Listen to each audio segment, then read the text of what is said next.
In this video, we'll talk about characterization of data. So after we collect data, usually we like to understand and characterize the data and see how it look like. Usually we could do that numerically or by using graphs. So let's learn about the numerical ways that we could characterize data.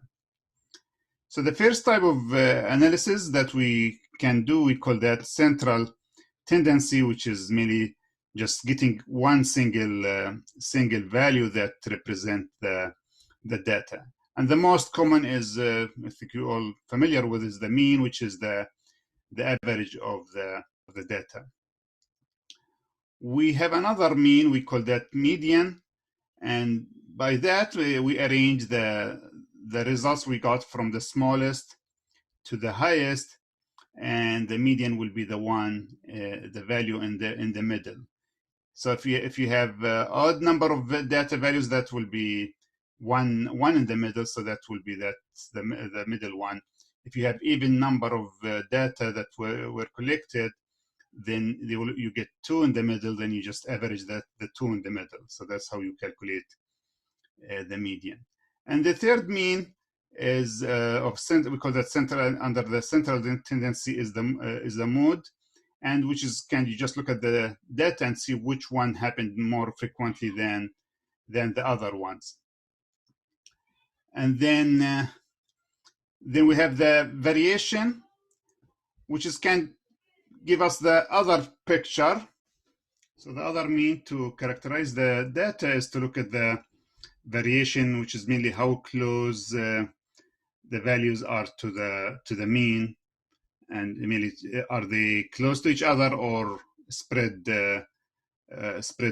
from the mean. So we could do that by looking at the range, or what we learn about the standard deviation. So let's look at this example here. So if we have that data that exists here, first let's look at it. The mode is just mainly just looking at the data and see which one happened more often. If you look here, 8 happened three times, so that's the mode will be 8. With the Excel, we could do that just by, you have to know the function. Like for the mean, the function is average, so just that's the function. You just write average, and again you need to remember the name, so average, and you put the range of the data there. So in this case, you have to, so that's that's A15 semicolons to E17. So you don't have to put each line separate. So you just have to put the top left corner all the way to the bottom right corner. So that's mainly just you need to put the range of the data there. So by doing that, that will give you the average. So in this case, the average is 5.9 for these 1, 2, 3, 4, 5. So this is 15 data points. And then we could find the median by the same thing. The function is called median. So you just put median, and again you have to put the range of the data from A15 semicolons E17. And for the mode, the function is called mode, and it's from A15 to A17. So that's the function to find the mode. And again, by doing that, we got the 8, which is mainly, you can do that also by just looking at the data there. And the standard deviation, the function for it is stdv. So there are three of them: stdv, stdv.s, and stdv.p.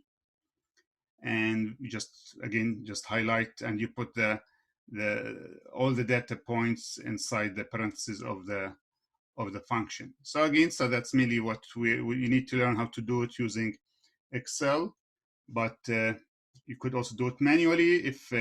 If you want to do the mean manually, you just add all of them, divide by their number. So you can just add them up and divide by their number. And for the median, as I said, you arrange them from the smallest to the largest. And in this case, since we have 15, then the 15 will be the one in the middle, which is from when you arrange them from the smallest to the highest, which is that will give you the 6th. That is going to be the median.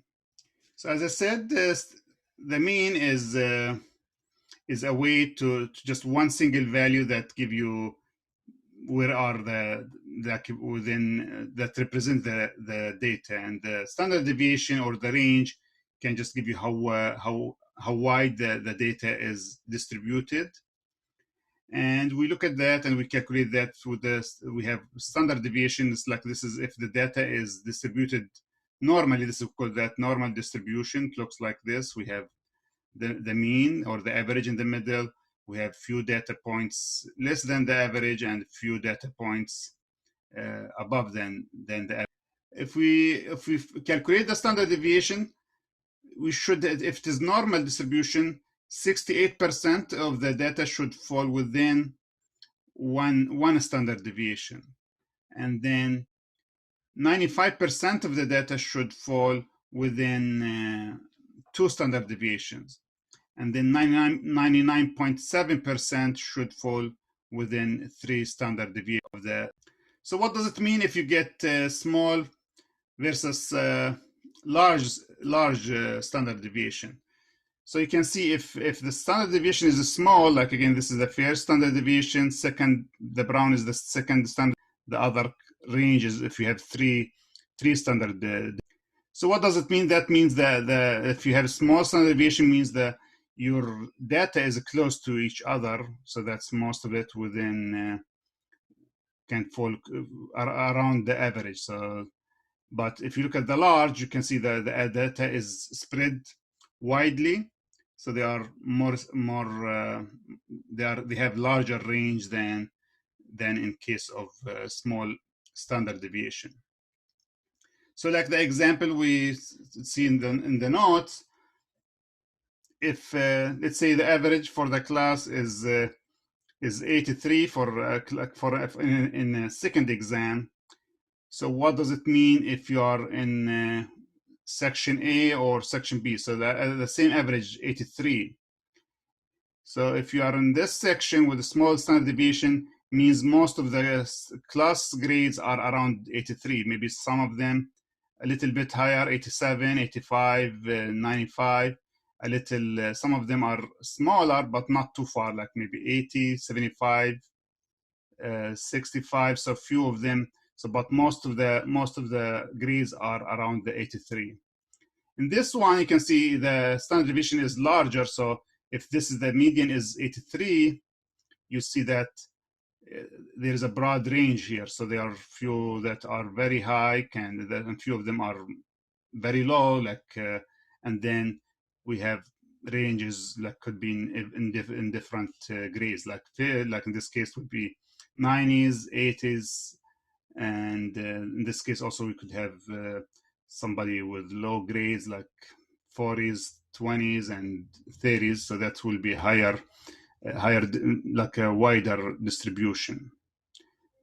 So hopefully that helps you to understand what does it mean to have a standard deviation, large or small. So the small means that data is clustered close to the mean.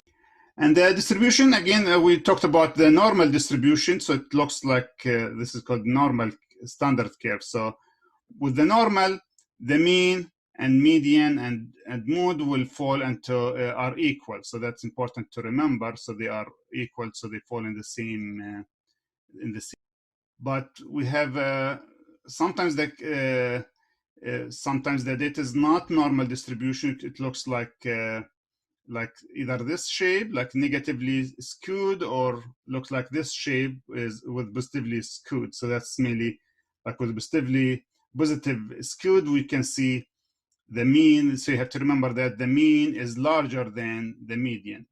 With negatively skewed, it's the opposite.